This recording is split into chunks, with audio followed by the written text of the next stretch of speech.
Hey y'all, welcome back to my channel. My name is Ray, and today I'm very excited to have a guest with me today, Seth, to talk about his detransition and Catholic faith, and which we share in common. And so, yeah, I'm really excited.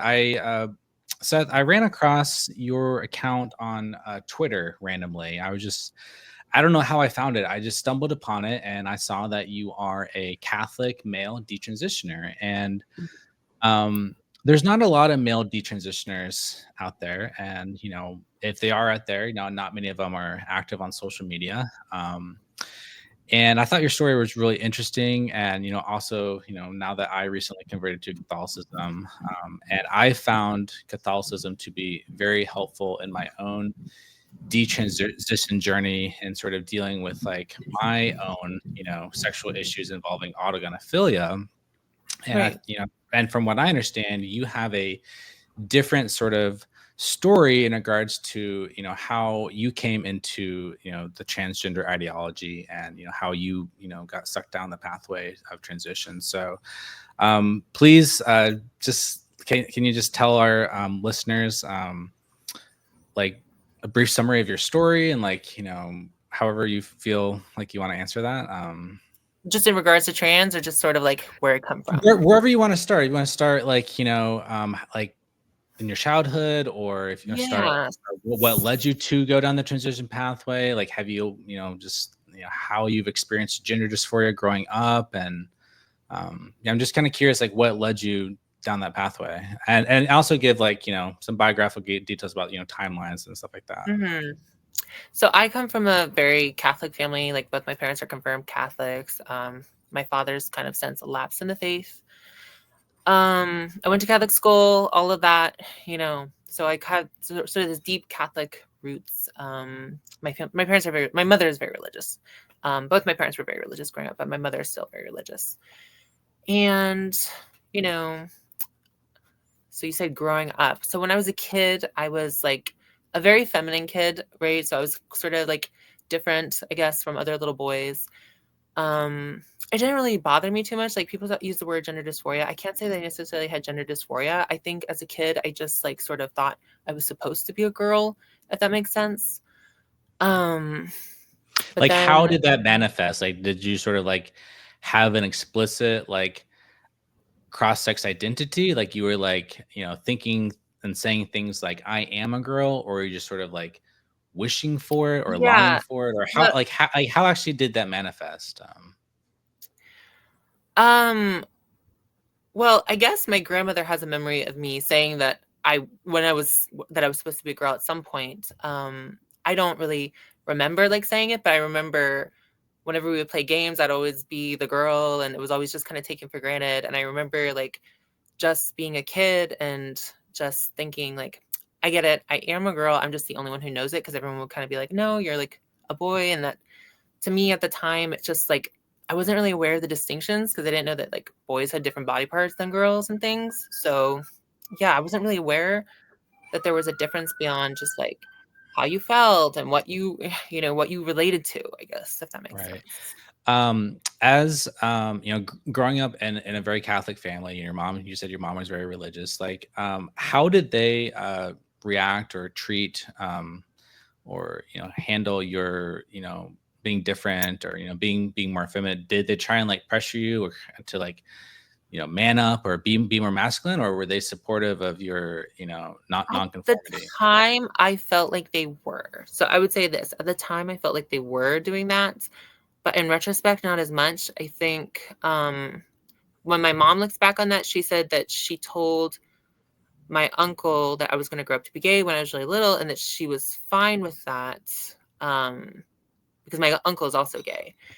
But for me at the time, it just felt like everything that I did, everything that I liked was sort of odd, that I wasn't supposed to, based on just like I wasn't like living up to that expectation of like what the like my because I have a lot of brothers, and like they were a little bit more masculine than me, and I wasn't quite living up to that, if that makes sense. Are you the youngest, or So are I'm they number all older five. brothers? I'm number Number five five. of seven. I have two older brothers, two older sisters, a younger brother, and a younger sister. Okay, interesting. Yeah, there's like some research about like birth order effects and same-sex attraction. So I just wanted to ask that I don't touch question. any of the research anymore. Like, I hear there's some research, and I'm like, you know what? I've heard that before. Yeah, it's yeah. I mean, I think there's some pretty solid evidence, but it's only probably part of the total story. Mhm. So at what point did you sort of go from this kind of point of maybe thinking in your head or having maybe some confused thoughts about whether you're a girl or to like I don't explicitly thinking that like you know I'm trans and I want to transition? Like, when did you encounter the concept of like trans? Oh, I was like that was a while later, if I'm being honest with you. And I would say there was actually a gap for me between feeling like I was supposed to be a girl and actually transitioning. Like, so I would say that I kind of consistently felt like I was supposed to be a girl, like in my like when I was a little kid. Um, and then I kind of just stopped caring about it for like it just didn't seem like that important to me as I was getting older. But when I was a teenager, so when I think I started puberty at like 11 or something like that.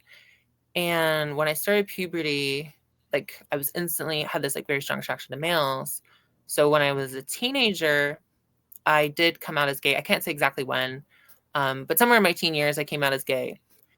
And that was difficult with my family.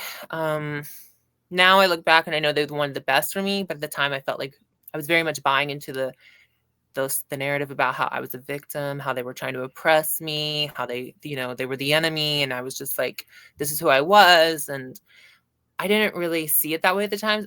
That's kind of how I saw it at the time. I don't see it the same way now, obviously. Did your But parents when I stress like, oh, go ahead. I didn't mean to interrupt no no you. no, I want to hear your question.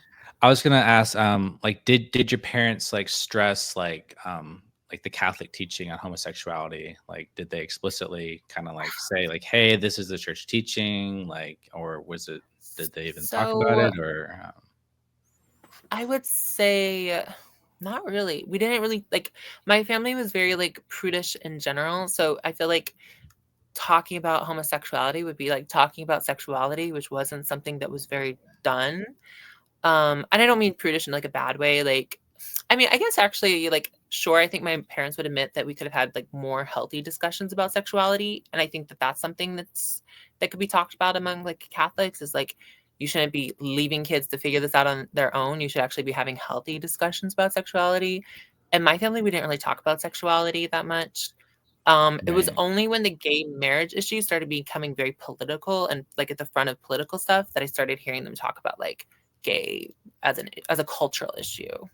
right. That makes sense. And like to your point, I totally think you're right as far as like you know, I think a lot of parents, who might have, moral issues with the LGBT lifestyle in their children, but they sort of like they don't know how to talk about it in a way. For example, if a boy says like I'm a girl, like you don't have to just like ignore it, but you can sort of like talk them through and like reason it out and like well does that make sense? It's sort of like use reason and to kind of talk about things and like open. I think Yeah. rather than trying to just assume. Go ahead.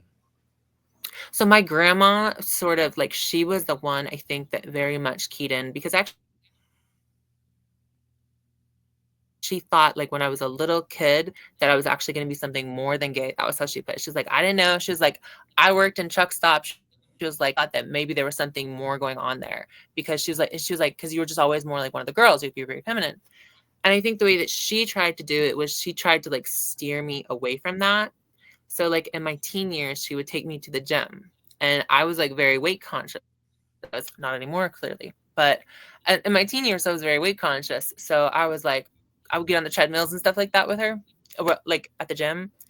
And I remember one time she like took me by the arm and she pointed at my wrist. She was like, "You don't need the treadmill." She's like, "You need to, pump iron, basically." And she's like, look at your wrist. She's like, "You're never going to be big, but you can do things to sort of like, you know." And I always kind of felt like she was trying to like help protect me from the world and how mean the world could be, but she went about it the wrong way, maybe at the time I thought. But Right. now I kind of see where she was coming from. Right. So you said you encountered the modern LGBT movement, that kind of perspective, that liberal, sexual Mhm. ethics. You said you discovered that in like high school. Yeah, so I went to Catholic school, and then when my parents couldn't afford Catholic school anymore, they homeschooled me. So I was homeschooled during those high school years, and I was still being homeschooled when I came out as gay. And then I kind of withdrew from my family, and I started turning to like the internet more so. And one of the places that I would go a lot was Trevor Space. So, like the Trevor Project, because Right, right, it was almost like instantaneously after I came out as gay, I decided that I was suicidal, even though I hadn't been previously suicidal. Really, I hadn't dealt with that. But as soon as I came out with gay, I was like, "Oh, I'm suicidal now." And Do you so think that was like a social contagion from the messaging and around like that community? Because it's like yeah, that's sort of like, yeah. I absolutely think that there was that element to it. I think that the sadder you are in a way, like the more like whatever, like oppressed in some ways, like the more status you have in those communities. That wasn't like my goal when I came out as gay, because when I came out as gay, it was kind of recognizing the fact that like, okay, like I had already recognized the fact that I could never like in my mind be in a relationship with a woman, but I thought that maybe this was like a way that I didn't have to be alone forever. And so I came out as gay because I just didn't want to be alone. That was the real reason why Right. I did that. And then when I got into these spaces and I wanted to talk about it, I wanted to talk about like talking about my parents with it, like talking about it with my parents, because I started with just telling my sister, and there was just this whole world that I had never really encountered before that I discovered there. Like on like the Trevor's Place website. Going at the time that were just sort of like gay LGBT related forums. And of course, gay dating websites and apps that I was on as an underage boy where I should not have been, and things like that. Right. So I'm kind of curious, going back a little bit to puberty. When you were going through puberty, did you like have a disgust response or dislike about like your own like maleness, like your genitals or your body hair, or Oh, your voice no, I or honestly anything didn't. like that? Like, I don't even remember getting body hair. Like, I don't remember like pubes growing in. Like, I just like, in all my memories, it's like, yeah, I mean, I guess there was a point where I had none and then had some, but I don't remember that change because it was just like, I didn't really think about it, to be honest with you. Like, it wasn't like I didn't have this like hatred for being a male so much right. as this sort of later on, well, like when I was a kid, I thought like I had those things, but later on, it was like, oh, yes, I can do this. Like I can pull this transition off. I can make this happen. Does that make sense? Right. Well, what was why would you want to pull it off? Like, what was like the motivation? I don't know. I guess I thought that like I was kind of nothing. I was kind of nobody. And I thought this would make me somebody. Like I thought that, Were were Mhm. you watching like YouTube trans people like Gigi Gorgeous and anything No, like they weren't that, or around like? yet. Gigi Gorgeous Oh, was really? still Gregory. Yeah. There were Oh, very few. wow. Interesting. So what like just situate this time period. You're in high school, you're being homeschooled, you're on Trevor States. Like what like time period was this? Sorry, I'm trying to get comfortable here. I'm sitting on the floor. Um, so early 2010s, that's all I can say is like I can tell you that with the trans thing, I specifically started getting into the trans thing in 2012. Like that's Okay, the one I yeah. know because I'd been on these forums for a long time. I had been on the gay like dating spaces and things like that, hoping to meet somebody for a long time. I would even like walk around town, like trying to make eye contact with guys, like trying to make something happen for a while. And it was just like not coming off. So in 2012, when I was 17, that's when I started finding like the trans stuff. And by finding trans stuff, like, was that like a particular like website other than Trevor's No, Place, like it was a Trevor Space. forum or No, it was it's more Trevor Space. space? So it was Trevor Space and Empty Closets. So there were a lot of trans identified users on those spaces. And I guess I would hear them talk about like their stories and like what they, kind of went through and how they, like what their experiences were like as kids. And I found myself in those a lot. Like, it just seemed like, oh yeah, this is me. Like, I think when I came out as gay, I did that because I felt like I was just like telling people who I was. And this felt like just me telling some people more of the story, I guess. If that Right. makes sense. And at that time when you came out as gay, did you like totally lose your Catholic faith? So that's the interesting thing. I told my parents I was an atheist when I was like 12 or 13. I was really young. It was like middle school time. It was actually right after my last grade of Catholic school, which was 6th grade. I told my parents I was an atheist because I was dealing with like same-sex attraction and things like that. So I told them I was an atheist, but then when I was like right before I came out as gay, I started kind of like rediscovering Catholicism, and I was like kind of like moving toward God a little bit. And I completely forgot about this period until I unearthed it in forum posts from when I was younger. Um, where I was like sort of talking about like, oh yeah, I have this like religious, element to it. Um, and then I completely lost that when I came out as gay. Like, it was like, nope, I'm an atheist. I don't believe in any of this. I'm like completely atheist. Like, yeah. So that completely went out the window. Wow. So you're on Trevor's Place. You're sort of starting to talk to more like trans people, or you're sort of feeling like you relate to them. Did you notice at that time, back in 2012 or whatever this was, or the early 2010s, that did you notice a sort of like older autogonophile, late transitioner Hun sort of like Nobody like referred to them as that. So, what was that type of person like on those forums back oh, then, or 100%. The thing is, well, yes, 100%. And I think that like back then, people would just more call them like cross dressers or like crossy. You know what I'm saying? Like, nobody necessarily like said like AGPs, Huns. Like, I never encountered those terms really. Like, those were like actually the first time I encountered like AGP and Hun and all that was like in the detransition, like after I detransitioned.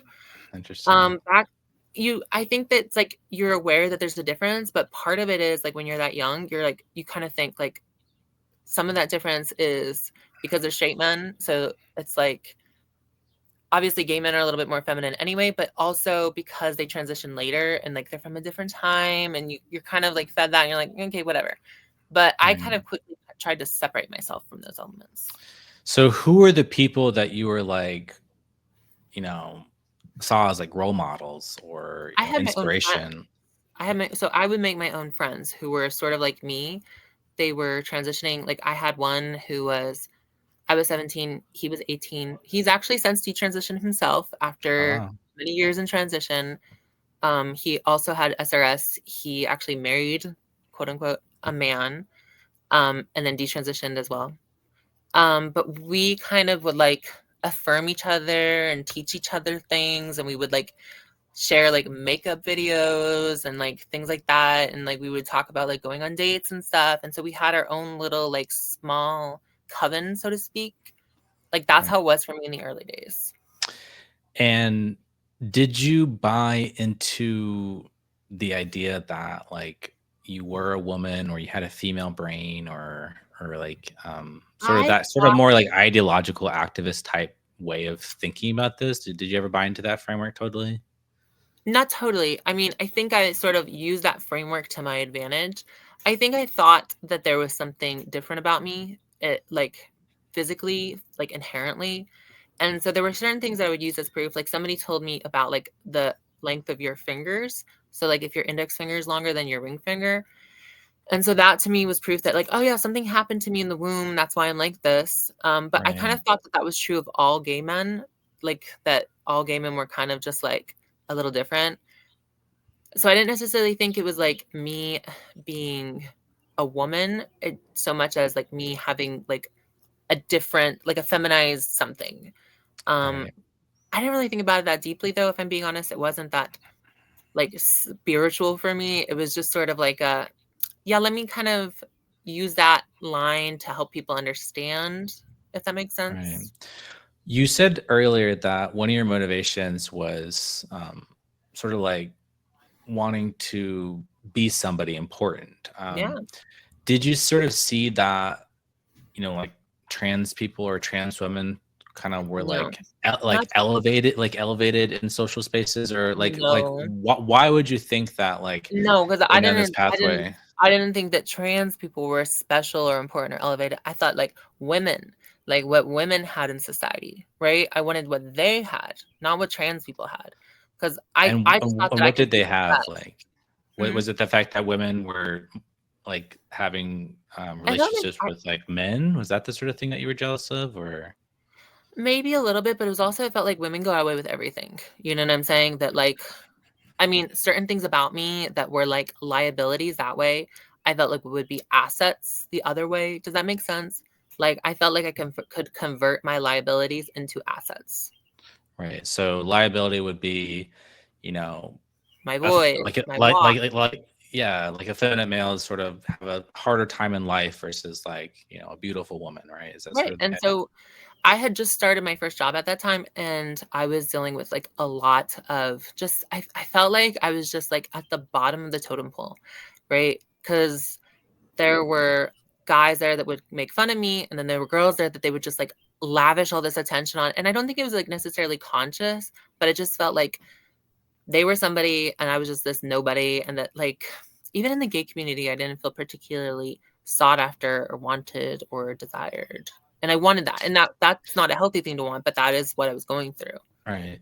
Do you think that's the typical sort of like mask for mass sort of mentality, or is there something else going on? I think if I could have been masculine, if I felt like there was an easy road to being masculine in the gay community, I would have done that too, possibly. I don't know. I didn't really think about it that deeply. I didn't really think about that deeply at the time because it was impossible for me to envision being masculine, I Right. guess. So when when did you sort of first decide, like, I want to medicalize? Like what was that thought process like? Because it seems like you didn't have a lot of, like, what people call autoandrophobia, which is like this sort of like intrinsic sort of like dislike of, all things about your body. Like, some trans identified males, just like from a very young age, like have really just absolutely been disgusted by their penis, for example. Right. And that sort of disgust drives their whole thing. But it's like, when did you first say, like, think to yourself, like, I want to change my body, and So like how did you arrive at that? if I'm being honest, this time period is such a blur for me. I don't really remember it that well. Everything just kind of moved so fast. Like I was so young and so impulsive. So I actually rely on my forum posts from the time more so. And the way I described it, because when I first started transitioning, I had some doubts about it. I was like, yeah, I don't really necessarily love everything that's happening with the hormones. And I said that, but my parents, like my family quickly got on board. So that was one thing. And that made me feel like I had crossed the bridge of no return. But at the time, I had posted on like these forum posts saying, yes, I tried to run away from home. I felt like I may as well transition because I'm probably going to kill myself anyway. So I may as well do this because there's nothing else going on in my life. And just that was sort of how I described it at the time. It's just this sort of moment of like despair, basically. It's just like, well, nothing else. So I may as well try this new thing and see if it gives me this whole new shot at life.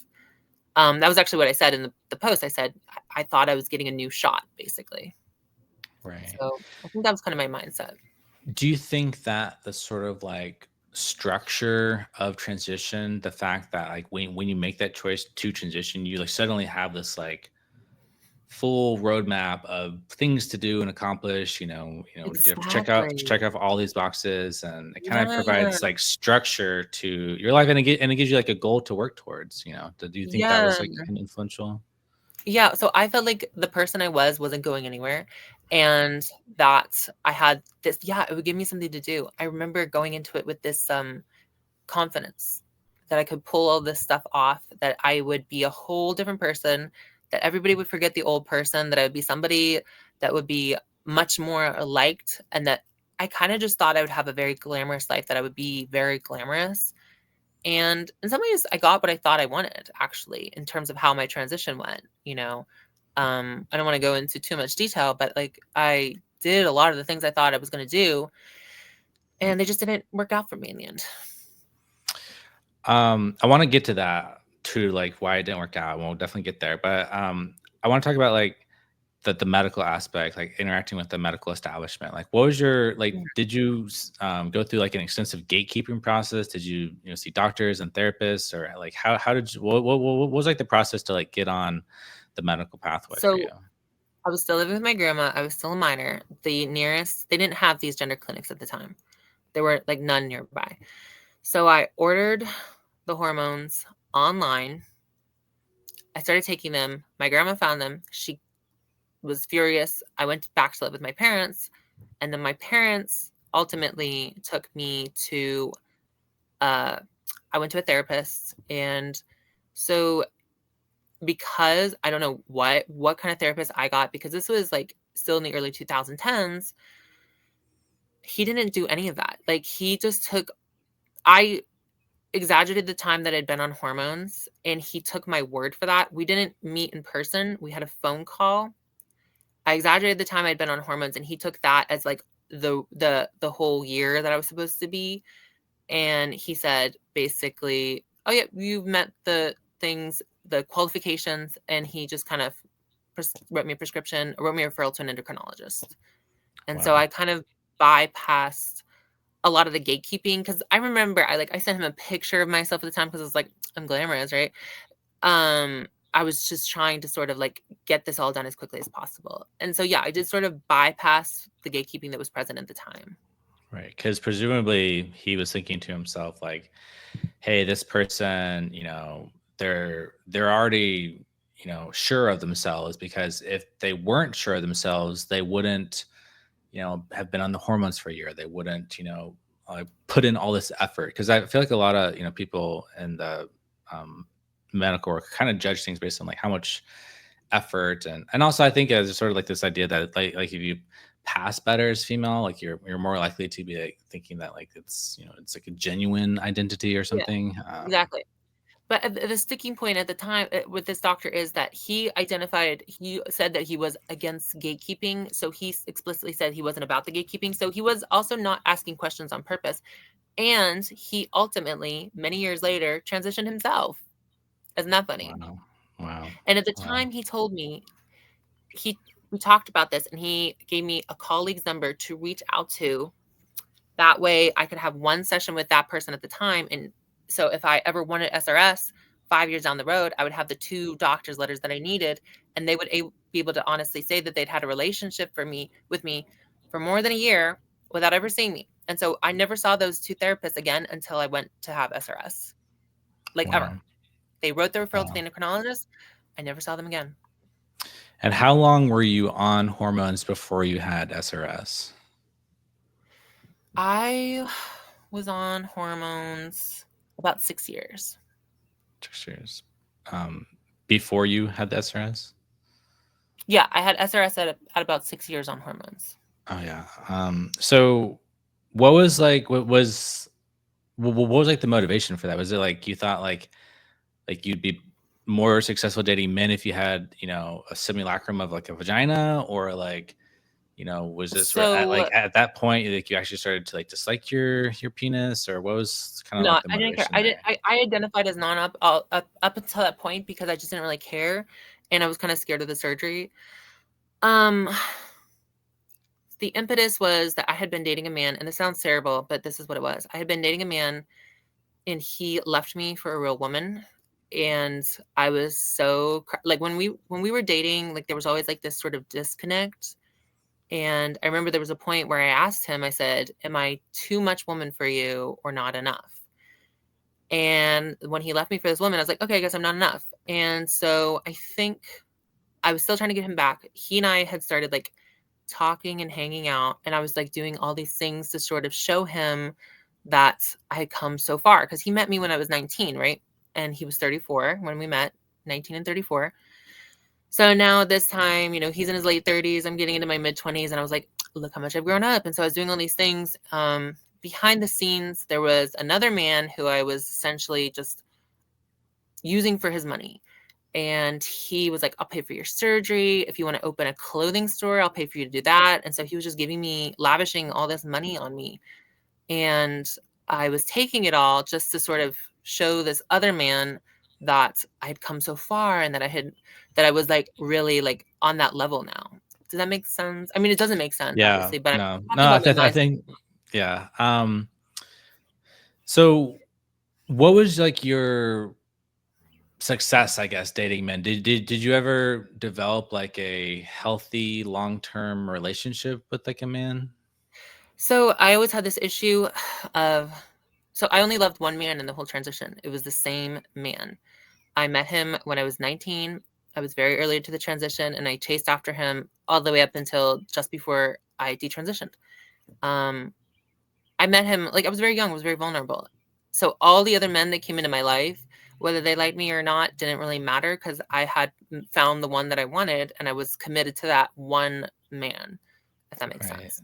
And so, even though you were kind of committed to that one man, like, were you sort of engaged in like promiscuous, behavior with sort of I like on a was I casual was basis? Like, I was a sex worker for a while, right? So I started off, in the when I was a teenager, I was, on Seeking Arrangement. I think I started my first Seeking Arrangement account when I was 17. And then that devolved into sometimes I'd meet guys off Craigslist for money. Sometimes I would just do anything for money. And um I kind of learned more and more how to get good at that, so I didn't really have to do sexual things, but that was, like, how my and everybody else was just, like, so it was either for money or just to occupy my time. So, like, I would go out drinking at the bars and things, and, there'd be guys that would just pop up, and I'd just be like, "Why not?" Because I was drunk, It's just how I was living my life. There was no rhyme or reason to anything that I was doing. right. And do you think, like, looking back, like with the men that you got with, like, were they like, bisexual or full on straight, or, what was your sort of read on the type of guys that were, interested in you? I can't answer that, so I think there were, and this is a horrible fault, and I mean, I've brought this up in confession before because I think this is a horrible fault. There were times when I was just out drinking where I didn't even feel the need to bring it up, and what they didn't think, I never knew. I never thought about it because I was out drinking, they were drunk. Maybe they probably knew because, I mean, you'd have to be kinda dumb not to, but Right. I just never thought about it or brought it up because I was just in this self-destructive mode. Now, the men that I dated before, I mean, what do I think their sexuality is? I think it runs a gamut. I think that it's possible for a man to have attraction to women and only men that look like women, right? Because Right. sexuality, what we call sexuality, I don't think there really is such a thing as bi or straight or gay or these things like that. There's the sexual faculty and its right use toward procreation. And then there's our own personal fixations. And those personal fixations aren't really dependent upon the reality of biological sex. So, yeah, a man could be Right. straight and be attracted to women and Right. males who identify as Right. women. It doesn't, like, Yeah. these Yeah, I ideas think are you're really right about that, and a lot of people wishy-washy. in the gender critical world is like, "No, like, that's impossible." That's like I think a lot of people in the gender critical world have these, like, very rigid black and white, ideas about, like, how attraction works, and I just think it's more complicated They're than how a still lot of falling people for talk the about it. lies of sexologists that we have this sort of inherent orientation. I think that even me, I think that there's a disorder there. I don't buy into the idea that it's inherent that that from birth consigned to be like this. I think that my best theory for how I got this way is that as a kid there were issues, whatever they were, some family issues probably that caused me to adapt to certain gender roles that were not appropriate for my sex, right? Um, and then there's just trauma. Do you feel comfortable going into more details about those family issues, or do you not wanna? Well, I mean, I don't. I Freud has been, sort of discounted, but the sort of, very present mother. I'm going to say, I'm not going to use, like, I would never slur my mother. She's a wonderful, wonderful mother. And then the father that wasn't really around. Yeah, that was true for me, 100%. Right. Yeah. Yeah. So I don't believe that these things are inherent the way the sexologist or Yeah. LGBT or Yeah. Like the those born communities, this or even way. gender. Yeah, no, I don't Yeah. buy that. Yeah. I think that's wise. So you're 6 years in, you got surgery, like you wake up from surgery. What's your first thought? Are you like happy or, any I regret woke up. or what was I was your in pain. thought My process? first thought was, "This hurts." That was my first thought. I called my mother and I was like, "I'm in so much pain." Like, I was crying. It was so, so, so painful. Like, I hadn't been properly, so I hadn't done my research very well, and I hadn't been properly prepped by the surgeons, right? So I was kinda told, "Oh, no, it doesn't hurt," by, everyone online that you read, just on a cursory glance, and I was like, "Oh, yeah, it's not gonna hurt that much." It hurts. It hurts a lot. And so my first thought was that I was in pain. And then as soon as I started recovering from the pain, I was just like, check. And I was just onward. Like 6 weeks after my surgery, I climbed Mount Vesuvius in Italy. Like, I was doing stuff at that point in my Wow. life. There was like, I was just doing stuff. Wow. That's, did you ever have any like major complications or anything? No, I mean, I had some hypergranulation, but that it resolved itself. Yeah. Well, I'm happy to hear that. Even though, all things considered, um, so going back to like, dating men and stuff, were you like stealth? Like, do you think like, in like your day-to-day life, did anyone ever, like, I thought I was you know, stealth. I don't have, I mean, looking back, no, maybe that was like, so on the rare occasion that I would actually talk about being trans, um, people would be like, people would tell me that they were shocked, that they had never thought this, had considered this, that it never crossed their minds. Whether they were being truthful, I mean, at the time, I just right. sort of took them at face word. I don't know, who knows? But at the time, I I thought I think was.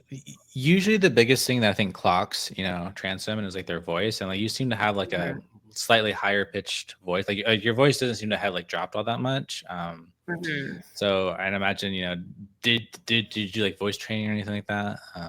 No, not consciously. I think it just kind of like, I do think it's a little different from how it was before the transition. But I think it's also a little different now than how it was during the transition, because I was on testosterone for like a year and a half. Was it a year and a half, would you say? Yeah, a year and a Yeah, half, so like a fair. year and a half. Um, so yeah, I don't think I ever consciously did anything about it, but I think that there's a subconscious, like, you're in these situations and you're trying to pass better and better, and it just gradually kind of moves upward, probably. Right. Um, were you spending a lot of time? You said you had kind of like this coven of other trans women. Were you spending a lot of time in like the quote unquote like LGBT community or like, No, the coven died off probably in 2014. I stayed in touch with one of them individually, and we would kind of like touch base with each other 2, 3 times a year, maybe. Like with it, we'd 2 or 3 times a year, we'd get on the phone and talk all day, and then we wouldn't hear from each other. I very quickly tried to separate myself from the trans community. In fact, I voted for Trump in 2016. If that tells you how much I was trying to get away from that community, um, yeah, I was like a very Blair fearful. White type? Yeah, well, I was no, but see, because Blair White was not even transitioning. You know what I'm saying? When I started transitioning, Blair White had a few years to go. So Blair White copied. I mean, obviously, I was never well known in these circles, but Blair Right, White was doing right, something I was already doing. right. Interesting. When you say coven, is that just a metaphor? Or were you actually interested in like, occult stuff like tarot and witchcraft and paganism, like, crystals and things like that? Like, Well, so when I talk this little trans coven, that's just a euphemism. But no, okay. I did have a period where I was interested in those things, but actually more so before I transitioned.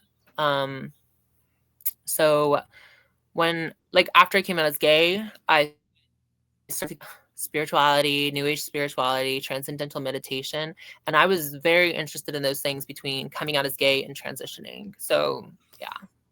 Do you think like the transition was sort of like a replacement for that spiritual seeking in a way? It provided a sense of meaning and purpose in your life? No, maybe very, very subconsciously. But I Yeah. think that one of the things I got really into was this concept of manifesting, which is just, and to me now, I Right. think of it as very dark and very dangerous. But I was Right. very into this concept of manifesting, and so I I, was I just was I was very into that for many years as yeah, well. right? So Yeah.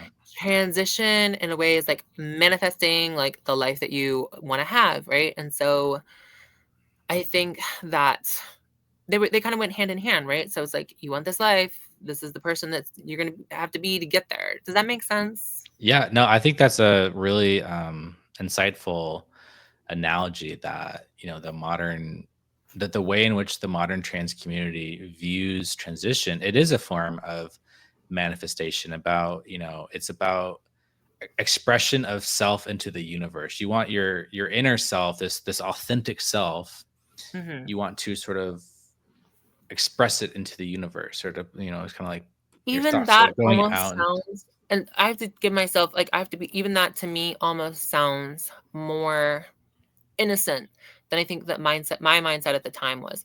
I don't think it was like this, like, oh, this inner self, and you're gonna. I think at the time I was so venal, like, right. So I wanted to be that bitch, sort of like I wanted to be like when I was a teenager, I had this very big obsession with like royalty and I wanted to be royalty. And I actually like even went through a period where I was like looking into my family history to see if I could find any royalty. I think in ways that the transition for me was a sort of similar thing in the sense that I felt like, yeah, I was looking for that love from the world that I felt like I wasn't getting in ways. Like, Do you feel like that? In our private correspondence, you talked about the concept of pride within, the yeah. LGBT, the like LGBT community is kind of related to this. Like, do you think, or what would you say the connection between like pride or narcissism? Oh, sorry, I y- wasn't interested. I was just like, I was listening because I've keep going. do you feel like you had a sort of like, you know mild narcissism or something, or sort of like No, a I don't like, know. like a self-obsession, or sort of like an No, I think inflated that's like an inflated sense of yourself, because it seems like you're saying like you wanted to, you felt like you weren't getting appreciated as much as you wanted to, like the world wasn't recognizing like how great you were or something. no, I didn't feel like I was that great. I felt like I could be maybe, if that makes Okay. sense. Like I Right. felt like I could achieve something if I worked for it, right? Like Right. I felt like, you know what, where I am right now isn't cutting it for how I want to live my life. And if I work toward this other goal, then I can achieve that. I can make that happen for myself. And Right. obviously all of the goals that I have were very toxic. Um, but it wasn't that I felt like that there was something about me that was like necessarily better. It was that I felt like if I wanted more out of my life, that I had to work for it in ways that, yeah, obviously ultimately were unhealthy. But I do think there was a Right. lot of pride. And I think that pride is, as the opposite of humility. I mean, what we were talking about in the chat, we when I was detransitioning, when I first started detransitioning, I would go to these gay bars a lot just because I was like trying to sort of recreate the life that I imagined I might have had I not detransitioned. And I remember one time because Mommy Dearest was one of my favorite movies as a kid. And I remember there was, I was in this gay bar and I quoted Mommy Dearest. I was like, no wire hangers. And it was like an echo, like half a dozen other men in the bar started quoting the same scene. And so Mommy Dearest sort of centers around Joan Crawford. I don't know if you've seen No, I haven't seen it. the movie. No, no, I There? haven't seen it. It seems like you're frozen. Oh, you Yeah, haven't seen the movie. you're Okay. So it centers on Joan Crawford. And she's sort of this diva, this is sort of this archetypical diva figure, right? Sort of this manifestation of pride. I more than anything, those figures exist in your life, and you're just like, okay, like let me become that. Even as a child, I think you have that. So I see that. throughout gay men, like look at the drag culture. They always portray divas. They're sort of fixated on these women who have these sort of terrible traits. It's not who they really are, but it's aspirational for them. And I think that is what I think of when I think of pride, is that and gay men in general sort of have this pride. They can be very mean, especially when they transition. Those are like the meanest breed of them. I don't know where that comes from. There's some sort of injury there that I think causes that.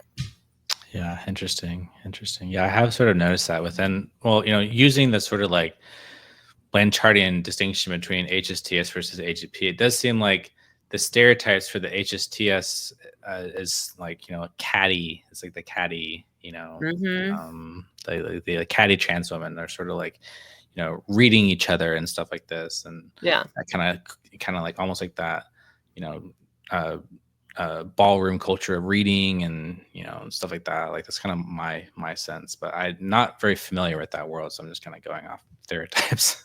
Mhm. So what started the detransition process for you? So I would just call it a late stage transition. That is kind of how I think of it. Um, I had been transitioning for 10 years at that point, and there was always this sort of like more mindset of like what I wanted out of my life. So I had never really been able to make work happen for myself, right? I had always sort of depended upon this guy or that guy. Like I lived with this guy because he gave me a free room, and I went hung out with this guy because he would always buy me food. I hung out with this guy because he would buy me clothes. I hung out with this guy because he'd give me money for going out tonight. I had constructed my life in this very complicated way. And I think that I was starting to feel like my star was falling in a way. And um I started to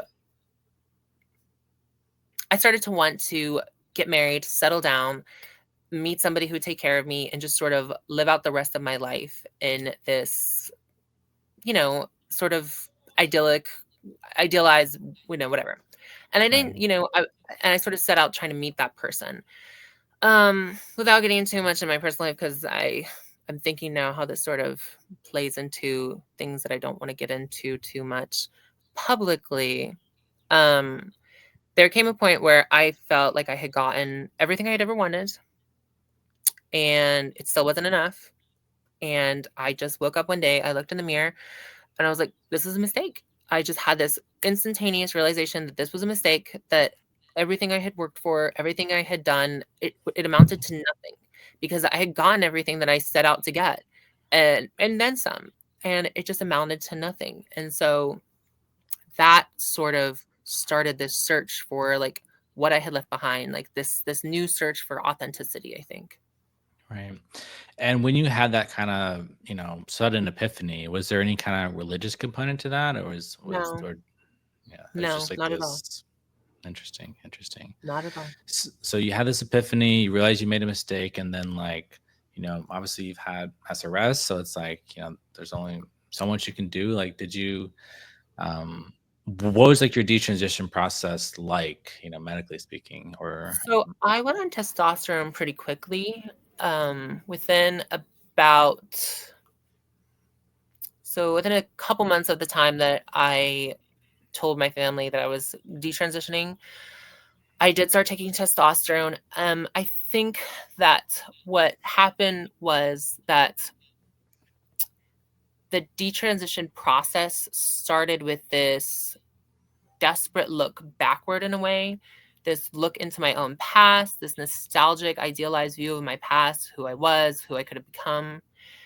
But then underpinning that was this search for truth, this search for authenticity in ways that I had never really discovered it in transition with the way that I was living. Um, and so that was sort of what started me down. was your quest for authenticity like a quest for like coming to terms with like your natal sex? Was that sort of part of like what you meant by authenticity? Like how can I live my truth as like a man, or like what were you looking for exactly? It felt like my entire life to that point had been constructed on top of lies, on top of the lies that I told the people that I surrounded myself with, on top of the lies that I made my family sort of believe that, because I think in ways my family bought into it more than I did. They really just came where I had been a son and a brother. I really just came to be a daughter and a sister in their eyes. And I've talked about this with them since that they really just changed the way they viewed me. So it was like this comfortable shield that let me sort of live in this little bubble of my own making where nothing was really true, where everything was something different than what it appeared to be and what it seemed to be. If you ask a lot of people, they would say like, "Oh, I lived in this fancy house, and that I went to Europe a lot, and that I did all these things, but none of that, like the behind the scenes, it was all just sort of duct taped together." So when I was thinking about truth, I think I wanted to do away with all the lies. I didn't want to lie about anything anymore. I didn't want to lie about who I was, what my gender was, like my relationships with people. And I didn't immediately separate myself from that. Actually, it took time. But I wanted to uproot the lies in my life and replace them with truth. Right. That's beautiful. Praise the Lord. That's awesome. So you started going down this pathway. You're searching for truth. You've kind of realized that like you know you've been living this lie, and it's kind of it's tired to keep up the pretense of all these different lies. And then you said you were like kind of nostalgic for the past, and you want to kind of did you and that past was really like your predisposition self, which is like as a gay man. So like, did you get like super active in like the gay community, like as like a guy, like So I tried. Well, we rejected each other, right? So when I first detransitioned, I had this very strong. Before I ever actually detransitioned, I got my hair cut really short down to here. Actually, one of the things that started my detransition journey, so to speak, but was I have you seen this television show Heartstopper? no, I don't think so. So it's about these gay teenage boys like in England, and they have this little relationship and things. And I watched that, and it really reminded me of myself, like growing up, and and it was like that was what I actually wanted, was this warm, loving relationship that wasn't defined by sex and sexuality. And so, because when I first came out as gay, there was this like queer as folk, which the whole theme there was just like men objectifying each other. And then there was this show that sort of said like, two males can have a loving relationship with each other where sex actually really isn't a component, right? It sort of couches it in these gay messages, but the real underlying message is that we don't really see, and I'm sure as the show goes, they're going to change that. But the first season, which is the one that had an impact on me, was seeing that you could see these two males in a relationship where sex wasn't the sort of defining component or even a component at all. Right. And so, yes, I did try to enter the gay community. The first thing I did before I detransitioned was go to a gay bar with my little short hair, hoping that people would see me. Nobody did. Everyone thought I was a woman, and it was an eye-opening experience though, because I was like, yes, I want more of this. I want to go out into the world and say, my name is Seth, because I hadn't done that in a long time, and it made left behind in the past. What about did you ever get like breast implants or anything? Did you have to get those removed, No, or I had a nose have you job. had I you had a know nose. um and as part of the detransition, did you get any like gynecomastia surgery or anything like that, or No, I was going to. I had a date set a few months after detransitioning, and Richie Heron of all people talked me out of it. He was like, "It's too soon." He was like, "You need time to think on it." And now I'm just like, I don't care that much. I just take yeah. them puppies down.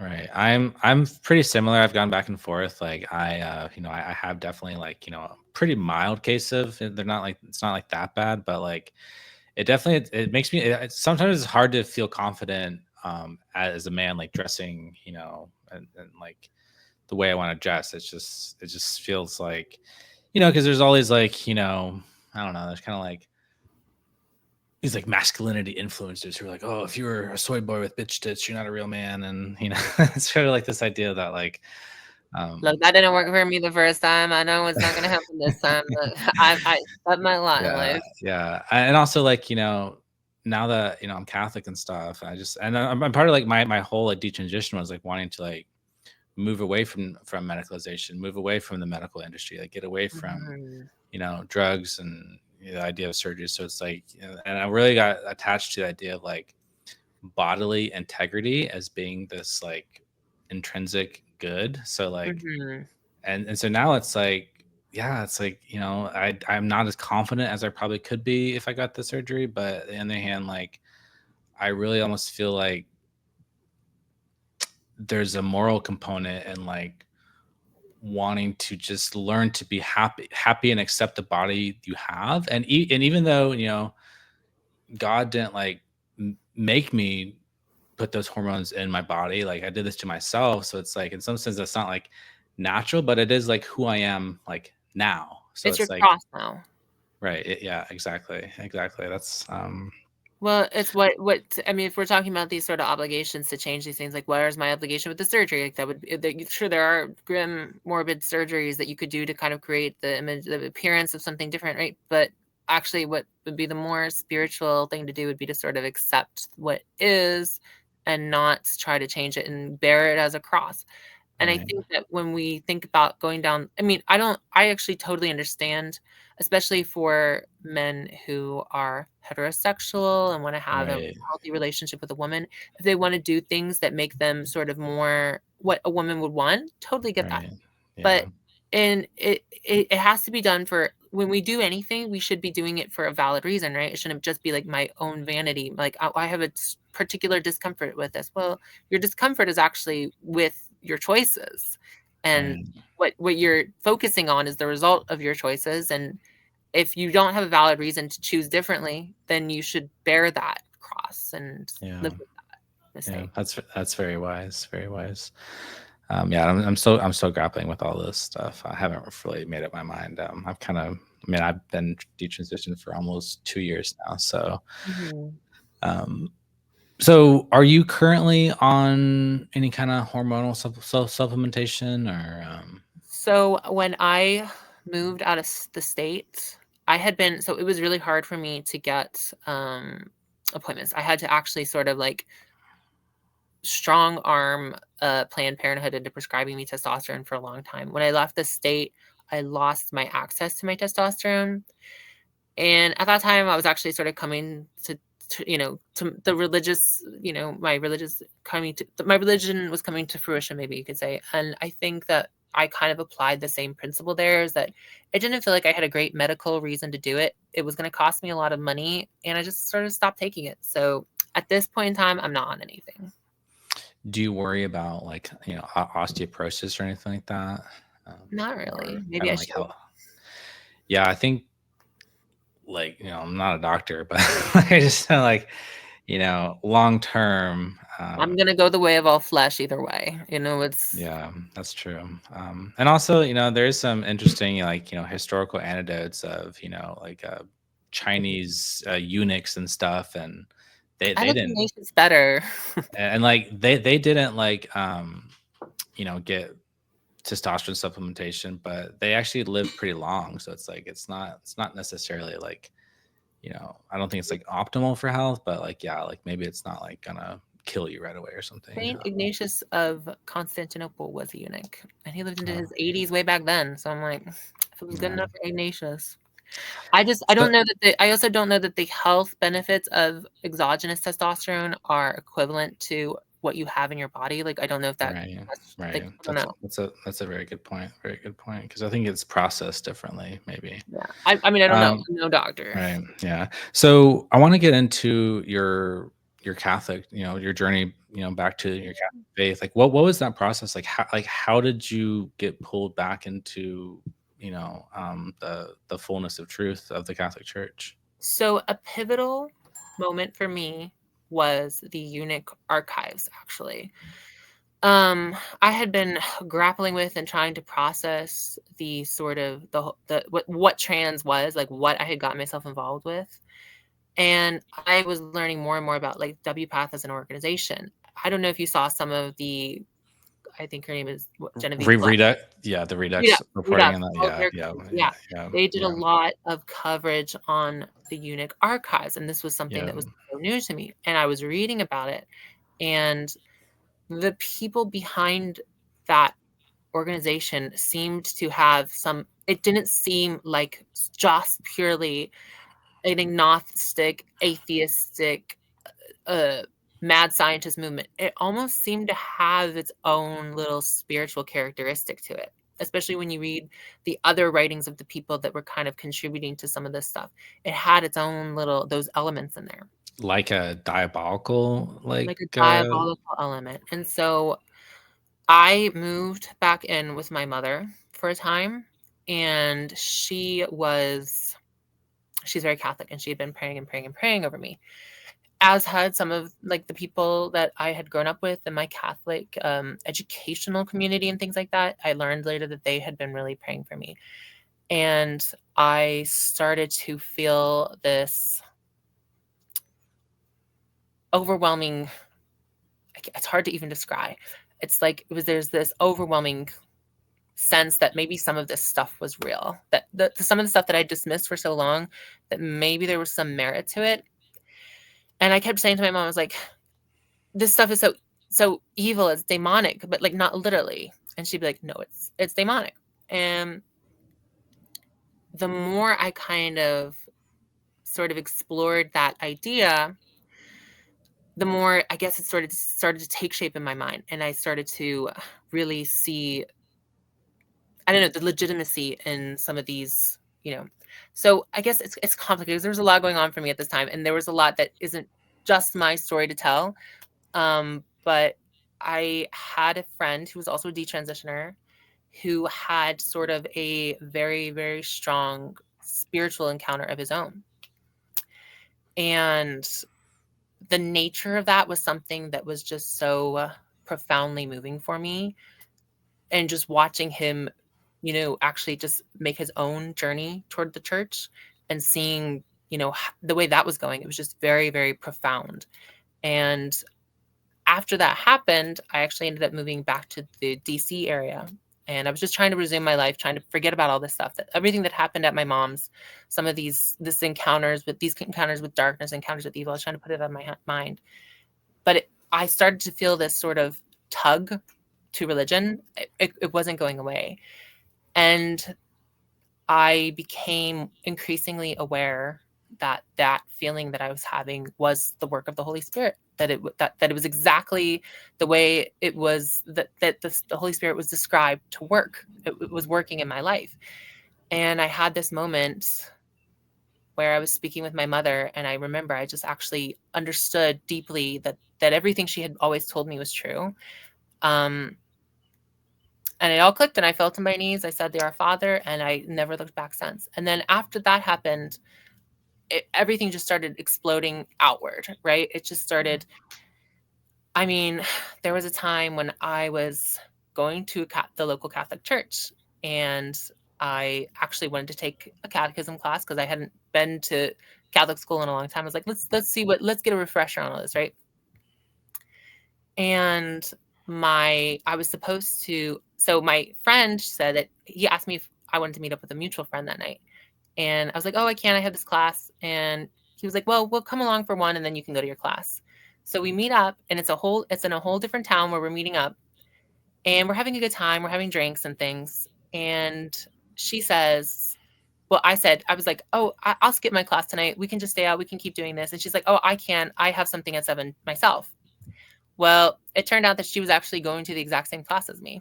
And so we walked over together, and then she ended up being received into the church shortly thereafter. So it was just a lot of things, a lot of little like moments that, you learn that the Catholic Church is right on this, the Catholic Church is right on that issue. And just Right, all these moments where the Catholic Church is just so profoundly true. right. Um, I mean, you see the secular culture kind of becoming disillusioned with things on an individual basis, right? Right. Small sects are disillusioned with gender ideology. Small sects are maybe disillusioned with the surrogacy issue or whatever the cultural issue is. There, you'll find people being disillusioned with it. But then you look at the Catholic Church and they have that fullness of truth that kind of Right. doesn't respect political aisles. It doesn't say, the church has a very wise position on things like climate change. It has, Right. find this form of thought that feels true, and Right. there has to be something divine behind that, I think. Right. What was it difficult to accept the church teaching on homosexuality? No, Was that ever like an obstacle for you, or? no. I mean, so I had already kind of grown a little disillusioned with the gay community. Um, it was partially I had this friend who was also a detransitioner, and he was already very disillusioned with the gay community, and I kind of started to slowly see that he was right about a lot of those things. So I was kind of separating myself from that world anyway. And then also with everything that's happened to me physically, it doesn't really leave much in the way of like wanting a sexual relationship. So I Right. was kind of, I mean, I won't say that there haven't been moments that were challenging, but certainly I think it wasn't like the biggest issue that I faced. Right. Because I know a lot of same-sex attracted people, they have problems with like the catechism's language of like describing homosexual acts as like intrinsically disordered. But they And are. that idea of like it's just so counter to like the liberal ethics of like, well, as long as you consent, it's like two people, they're consenting and they love each other. And how can that be wrong if if they're freely consenting and they love each other? Because that's sort of like the modern secular logic. And so saying that like a sexual act within that context of like freely consenting, adults, and they're loving each other, like how could that be intrinsically disordered? It's like um So the one of my favorite um passages from the Bible is when Jesus said, "You will know them by their fruit. A good tree can only bear good fruit, a bad tree can only bear bad fruit." It's that you have to look at the outcome of something, right? And when it comes to the LGBT issue, if we're going to focus on the gay issue, let's take away the outcome on society, because we can see that with the gay issue came part and parcel with a lot of other things that have created a society that no one really likes. We don't like the world we're living in.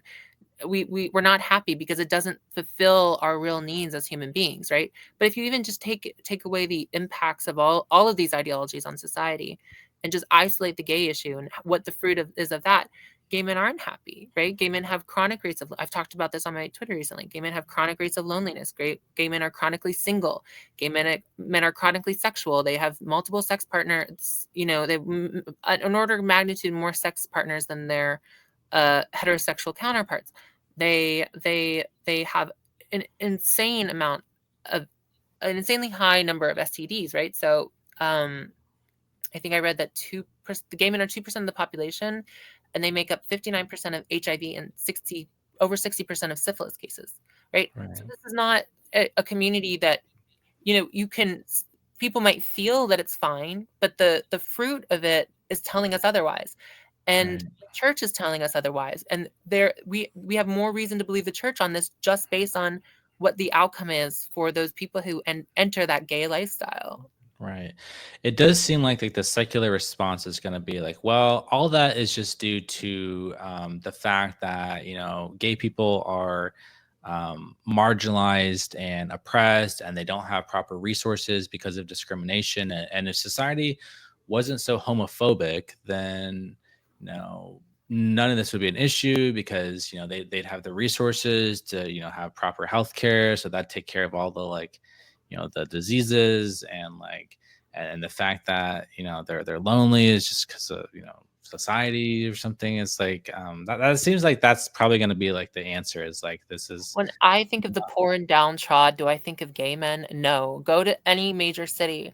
Gay men live in the nicest neighborhoods. They have the nicest things. They're not the poor, desperate I bet I don't have any data on this, but I'm sure that gay men have an average higher median incomes. They're not poor and desperate. They're overrepresented in every industry and fashion, all kinds of things. No, they're not. They're not on the margins of society. No matter how much they claim to be, the call is coming from within the house on this issue. They're unhappy, and are the arguments that, yeah, those might be the secular arguments. They're not persuasive, because your reason can tell you that you don't really see any of that in the gay community, any of this like oppression that they're supposedly experiencing. When they're in the cities, they run those cities, right? But they run them into the ground. They run their own communities into the ground, because they fall into these sort of look at like the bar scene. It's all about drugs and casual sex, and nobody there is happy. They're lonely. Right. They're lonely and they're desperate. Right. So a lot of people are going to say, in terms of like the Catholic position on homosexuality, saying like the only proper pathway for a same-sex attracted person is to live a life of like chastity, such that if you are exclusively, same-sex attraction, and you don't see it plausible to, get into a marriage with like, the opposite sex, then like, your best recourse of action, the only proper pathway from a biblical perspective, is to live a life of like, lifelong celibacy. And like a lot of people will be like, well, that's like impossible. That's not fair. Like, why would God give me these desires if he didn't want me to act on them? It feels good. And then they say like, well, it's unfair because, the straight people, they get to get married and have sex and enjoy this beautiful thing called sex and love and marriage, and it's not fair. And like God is, loving and just, and he wouldn't do something so unfair as to like give people these desires and then say like you can never act on them. Anyone who thinks gay sex is beautiful has never had it. It's disgusting. So first of all, they're not being denied some wonderful thing.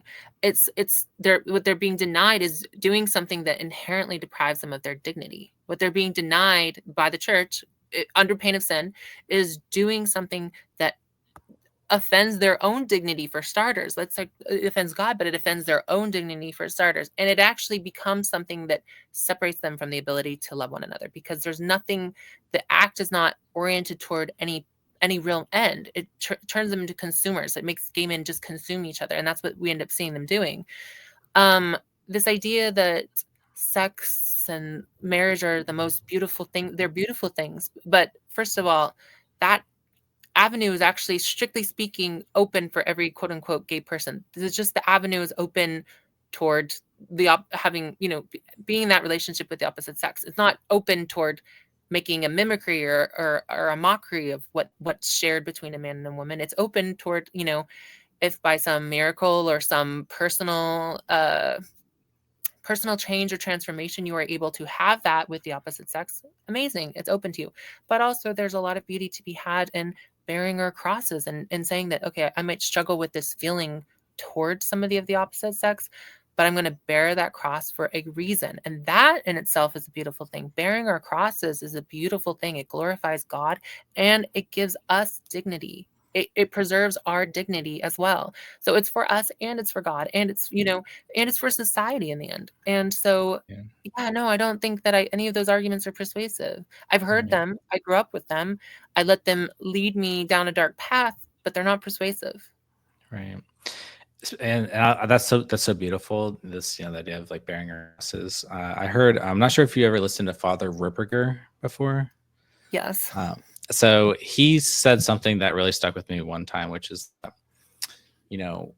people who don't have a lot, like big cross, like they don't have a lot of struggle in their life, God is not giving them as much of an opportunity to grow in virtue and sanctification compared to the people who have huge temptations to overcome, huge crosses to overcome, huge struggles to overcome. And so he gives us those opportunities so that we can grow even more in virtue, even more in sanctification. So like, and I found that like a really beautiful idea in like my own life, because I'm just like, why, why did I go down this pathway? Like, what was the point of it all? Like, it's like, it's, I've done so many self-destructive things in my life, and like so many, it's just like, it's like, what was the point of all that? And it's like, God permits evil so that like greater good can come out of it.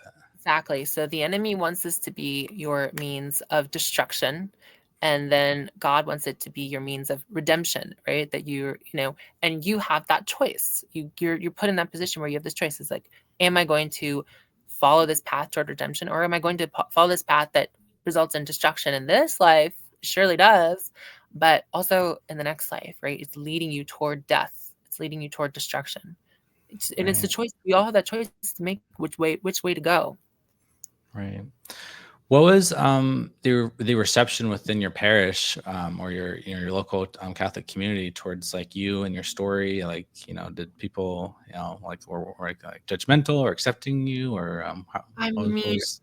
I've had great dialogues with priests about it. But in terms of within the community, I mean, my family and the people that I grew up with, yes, I talked about that. I mean, like, um, I've had some of the conversations I've had have been some of the best of my life with some of the people that I grew up with. In my current community where I live, I haven't really discussed it with people. It feels a lot of time it can feel like oversharing. But people who know my story, growing up, who knew me from the time I was a kid, from the time I was in Catholic school and things like that, from those early ages, yeah, those have been some of the most productive, wonderful, amazing conversations. And it really is, the general tone is, thanks be to God. Like, this is such a change from how I was living.